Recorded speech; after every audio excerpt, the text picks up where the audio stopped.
नमस्कार साथियों, मैं कुणाल आप सभी का संस्कृति आईएएस यूट्यूब चैनल पे स्वागत करता हूं। आज की वीडियो में हम लोग बात करने वाले हैं पेटीएम पेमेंट्स बैंक के बारे में। एक ऐसा बैंक जिसने बीते कुछ वर्षों में बहुत अधिक लोकप्रियता हासिल की और अच्छे खासे अपने कस्टमर बना लिए। लेकिन आज चर्चा का विषय क्या है? तो देखिए, चर्चा का हमारा जो आज का विषय है वह यह है कि भारतीय रिजर्व बैंक ने आदेश दिया है पेटीएम पेमेंट्स बैंक को कि आपके लिए फरवरी का जो महीना है वह अंतिम महीना है।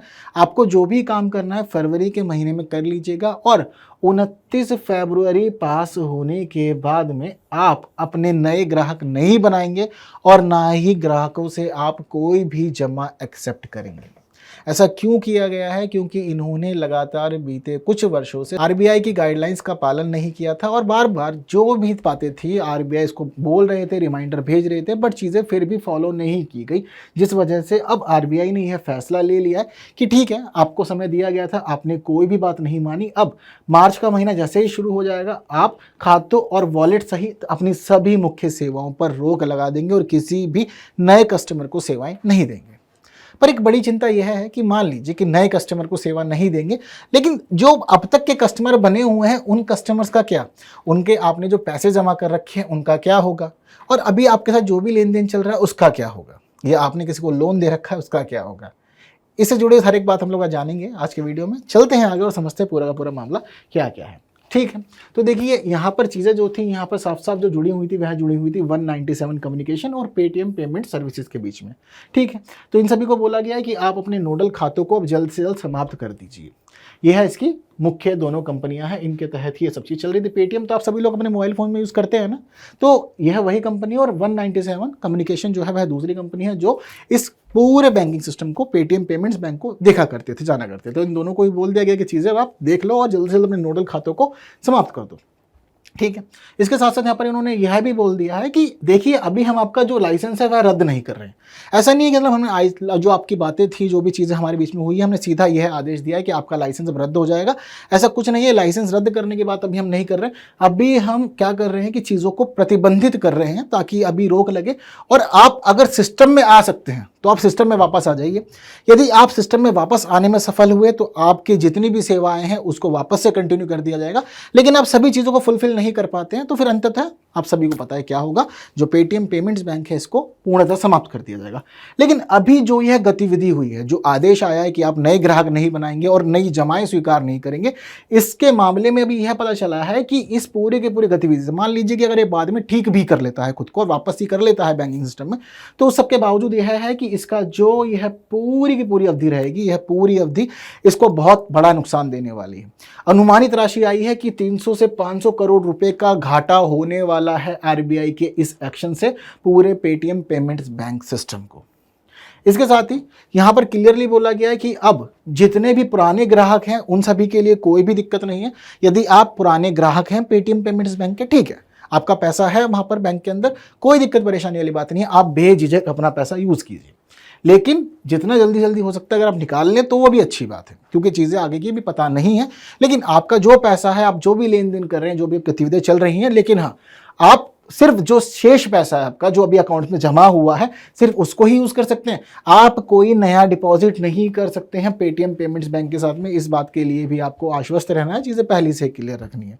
अगर हम आंकड़े बताएं कितने अकाउंट्स हैं इसके पास में, कितने अकाउंट होल्डर्स हैं, तो इसकी वेबसाइट बताती है कि 100 मिलियन से ज़्यादा केवाईसी सत्यापित ग्राहक है इसके पास। वहीं फास्टैग इकाइयों की बात करें तो इसने 8 मिलियन से अधिक फास्टैग इकाइयों को जारी किया है। और ये दोनों ही आंकड़े बताते हैं कि इसकी सर्विस बहुत बड़े स्तर पर हमारे देश में लोग ले रहे हैं। और यह समझ लीजिए कि इसकी जो सर्विसेज है, यह सर्विसेज अब रुक जाएंगी और इनका इस प्रकार से रुकना एक बड़ी जनसंख्या को, बड़ी आबादी को प्रभावित करेगा। लोगों के मन में चिंताएं भी हैं बहुत अधिक कि आने वाले समय में क्या होगा, पैसा बचेगा या नहीं बचेगा, कहीं ऐसा हो कि बैंक कोलैप्स कर जाए और उसके बाद उनका पैसा भी ना मिल पाए, कोई दिक्कत हो जाए। तो अलग अलग प्रश्न उठ रहे हैं। लेकिन अभी आरबीआई की गाइडलाइंस के अनुसार सीधा क्लियर यही मामला है कि आपका जो पैसा जमा है आप उसको यूज कर लीजिए, कोई दिक्कत नहीं है। आपको निकालना है आप निकालिए, ट्रांसफर करना है ट्रांसफर करिए, आप जो चाहते हैं आप वह कर सकते हैं बिना किसी दिक्कत परेशानी के। जो भी कस्टमर है उनके लिए ऐसी कोई रोक अभी नहीं है। वहीं इसके अलावा एक खास बात आप सभी लोग को यह भी दिख रही होगी कि 29 फरवरी लास्ट डेट है, तो अभी 29 फरवरी तक तो यह जितनी भी जमाएं हैं उनको भी एक्सेप्ट करेगा। तो फिर अगर वह सभी चीज़ें पूरी तरह से कंप्लीट नहीं हुई तो क्या होगा? तो आरबीआई ने यह भी कह दिया है बैंक को कि आपका जो भी लेन देन 29 फरवरी तक होगा, आपको इससे जुड़ी हुई जो भी कार्रवाई करनी है आप 15 मार्च तक कर लीजिए। यह आपके लिए अंतिम समय है, आपको इस समय तक जो भी कार्रवाई कर लेनी है सब कुछ आप निपटा देंगे, क्लियर कर देंगे, ताकि अब हम देख पाएंगे कि 1 मार्च से आपने कोई जमा एक्सेप्ट नहीं की नहीं, और जो भी चीज़ें रुकी हुई थी, अटकलों में थी, वह आप 15 मार्च तक कंप्लीट कर दिए हैं। इसके साथ साथ यहाँ पर इन्होंने यह भी कहा है कि क्या क्या अब आप नहीं कर सकते। ठीक है, सभी सेवा, जैसे आपको बताया कि इसको बोल दिया गया कि रोक दीजिए, पर उन सभी सेवाओं में क्या क्या शामिल है, तो उन्होंने साफ साफ मना किया है कि आप नई जमाएं या फिर अपने वॉलेट को टॉपअप नहीं करेंगे।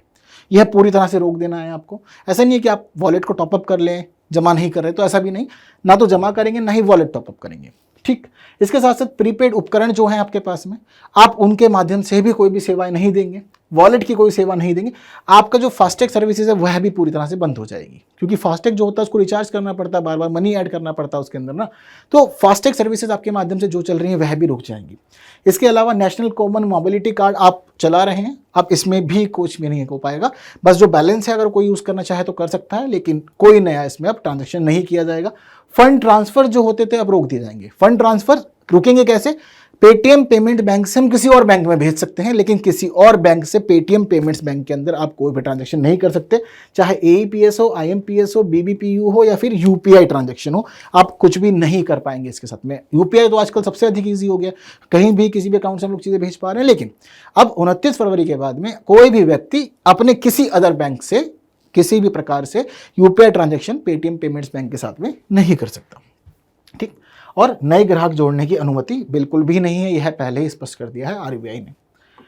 तो यह सभी चीज़ें जो हैं वह क्यों हुई, इतना आप लोग समझ गए। तो देखिए इसके पीछे एक लंबी लिस्ट है हमारे पास कारणों की। वर्ष 2018 से ही पेटीएम पेमेंट्स बैंक की जांच कर रहा है आरबीआई, और आरबीआई लगातार इसको बोल रहा है कि चीज़ें मेंटेन कर लो, चीज़ें सुधार लो, अपनी रिपोर्ट्स अच्छी तैयार कर लो, जो गलतियां हैं उनको सुधार लो, वरना बड़ी समस्या हो सकती है। लेकिन ये व्यवहार बना आरबीआई को हल्के में ले रहे थे। आरबीआई को हल्के में लेना तो फिर अपने लिए ही मुसीबत को आप बुलावा दे रहे हैं।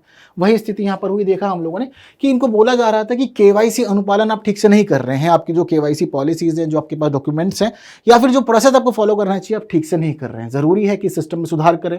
आपका जो आईटी है ना बहुत अधिक वीक है, आप अपना आईटी स्ट्रॉन्ग कीजिए ताकि कभी भी डाटा लीक की समस्या ना हो, कोई सिस्टम के ऊपर किसी प्रकार का अटैक ना करे और आपके कस्टमर्स के लिए कोई भी परेशानी नहीं हो। आरबीआई ने कहा है कि जो आपकी आईटी संबंधी जितने भी सिस्टम आपने तैयार किया है ना, यहाँ पर बड़ी चिंता हमें दिखाई देती है। पूरा सिस्टम आपका बहुत ज़्यादा वीक है, और आपका सिस्टम वीक होने का अर्थ यह नहीं है कि हम आपसे कुछ नहीं कहेंगे। क्यों? क्योंकि आपका सिस्टम सिर्फ आप तक सीमित नहीं है, यह हमारे बहुत सारे देश के नागरिकों से जुड़ा हुआ है, और किसी भी प्रकार की सुरक्षा का समझौता, डाटा लीक का समझौता या किसी प्रकार का साइबर फ्रॉड हम नहीं चाहते कि हमारे नागरिकों के साथ में हो। इसीलिए आपके ऊपर जो भी हम नियंत्रण लगा पाएंगे फिर हम हर एक प्रकार से एक्शन लेंगे। अपेक्षित सूचना बाधाओं की कमी, मतलब जो भी हमें सूचना चाहिए थी वह नहीं मिल पा रही थी। आरबीआई ने जो जो इनसे उम्मीद करी वहीं हम देखते हैं कि हमारे जो बैंक होता है उसके पास हमारा प्रॉपर डाटा होता है, तो हमारे डाटा को सिक्योर करने के लिए कुछ बाधाएं लगाई जाती हैं बैंक के द्वारा, पूरे सिस्टम को सिक्योरिटी प्रदान की जाती है। वह सभी सिक्योरिटी भी पेटीएम पेमेंट्स बैंक के द्वारा नहीं स्थापित की गई थी, जिसकी कमी को बार बार रेखांकित कर रहा था आरबीआई, लेकिन इन्होंने बात नहीं मानी। इसके अलावा साइबर सिक्योरिटी घटनाओं को लेकर के वर्ष भर में आपके यहाँ कितने मामले थे, क्या क्या आपने इसके ऊपर एक्शन लिया, कैसे कैसे आपने समाधान किया ग्राहकों का, आप इसके बारे में हमें बताइए। तो लगातार आरबीआई ने रिपोर्ट मांगी, यह रिपोर्ट भी इन्होंने नहीं दी है, जब भी दी तो देरी से दी और चीज़ों को प्रॉपर वेरीफाई नहीं किया जा सका। और एक सबसे महत्वपूर्ण और बड़ा कारण इसके अंदर यह माना जा रहा है एक्शन लेने का कि यह जो पेटीएम पेमेंट्स बैंक है, इस पेमेंट्स बैंक का जो डाटा है यह डाटा चाइना तक पहुंचा हुआ है। क्योंकि रीजन क्या है, चाइना की एक कंपनी है, वह कंपनी पेटीएम पेमेंट्स बैंक के अंदर एक शेयर होल्डर है।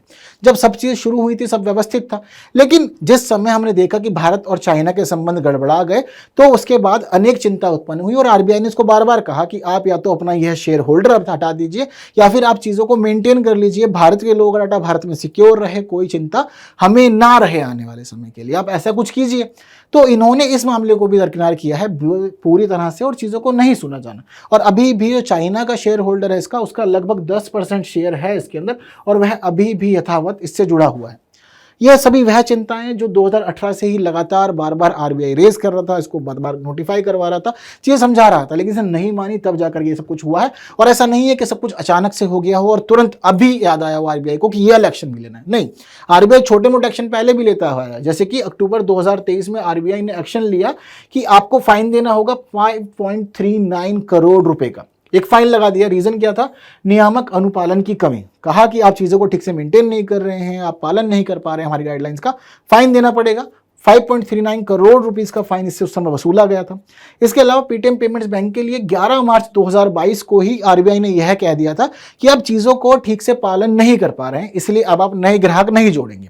कब कहा गया था? 11 मार्च 2022 को सीधा सीधा बोल दिया गया था इसको। लेकिन उसके बावजूद जो पेटीएम पेमेंट्स बैंक था यह नहीं मान रहा था और इसने ऑनलाइन सिस्टम छोड़ करके ऑफलाइन मोड पे ग्राहकों को जोड़ना शुरू कर दिया, जिसके बाद से लगातार इसको बोला जा रहा था पर फिर भी नहीं माना ये। तो ऐसा नहीं है कि सब चीज़ अचानक से हुई हो, बार बार गड़बड़ कर रहा है पेटीएम पेमेंट्स बैंक, जिस वजह से आरबीआई ने अब अंततः ये एक्शन लिया है और पूरा का पूरा मामला हमारे सामने आया है। जिस प्रकार की ये घटनाएं हैं और ये चिंताएं हैं, हम सभी के लिए जीएस पेपर 3 से जुड़ी हुई अनेक चिंता उत्पन्न कर रहे हैं। वहीं अगर हम लोग फंडामेंटल राइट्स को उसमें जोड़ देते हैं, हमारे मानवाधिकारों को जोड़ देते हैं, हमारी निजता को जोड़ देते हैं, प्राइवेसी को जोड़ देते हैं, तो जीएस पेपर 2 भी यहाँ पर जुड़ जाता है। तो चिंताएं बहुत सारी हैं, जैसा कि हम लोग यहाँ देख पा रहे हैं। तो अंततः हम लोग चीज़ों को नहीं समझते, सिस्टम कैसे मैनेज हो रहा है, क्या क्या नियम कानून है किसी चीज़ को संभालने के लिए, बनाने के लिए, चलाने के लिए, हम इस तरफ ध्यान नहीं देते। लेकिन सरकार, आरबीआई, इन सब की यही जिम्मेदारी है कि आप चीज़ों को मेंटेन रखें ताकि देश के नागरिकों को समस्याएं ना हो और वह खुद को महफूज महसूस करें। उन्हें पता हो कि हाँ, हम जिस व्यवस्था में हैं हर चीज़ सुरक्षित है, ना हमारा डाटा लीक होगा, ना हमारे साथ साइबर फ्रॉड होगा। लेकिन धीरे धीरे हम इस तरफ आगे बढ़ रहे हैं क्योंकि अभी भी चिंता बहुत ज़्यादा है, स्कैम्स हो रहे हैं जो सभी के लिए चिंता का बड़ा विषय बने हुए हैं। खैर, पूरा मामला आप सभी लोगों की मेंस एग्जामिनेशन के लिए बहुत अधिक खास है। आप इन सभी पॉइंट्स को यूज़ कर सकते हैं मेंस एग्जामिनेशन के अंदर, तो नोट जरूर बना लीजिएगा चीज़ों का। हाँ, सुधार क्या क्या हो सकते हैं, कितने लोग पेटीएम पेमेंट्स बैंक यूज़ कर रहे हैं, आप ये बात हमें कमेंट में ज़रूर बता दीजिएगा। ठीक है, तो आज की वीडियो में इतना ही। जितनी महत्वपूर्ण बातें आप लोग के साथ हमें करनी चाहिए थी वह सभी बातें हम लोगों ने की है। हाँ, आप किसी को जागरूक करना चाहते हैं, चीज़ें बताना चाहते हैं, तो बिल्कुल यह वीडियो अपने साथी तक पहुंचा दीजिए। वीडियो को लाइक किए बिना भी नहीं जाइएगा। हम लोग अगली वीडियो में मुलाकात करेंगे कुछ नई बातों के साथ। तब तक के लिए विदा दीजिए। Thank you so much.